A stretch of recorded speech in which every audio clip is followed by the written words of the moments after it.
पुरय पुरय नमः।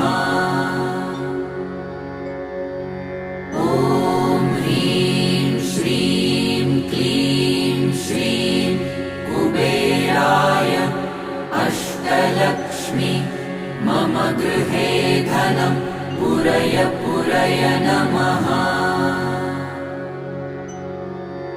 ॐ ह्रीं श्रीं क्लीं श्रीं कुबेराय अष्टलक्ष्मी मम गृहे धनं पुरय पुरय नमः।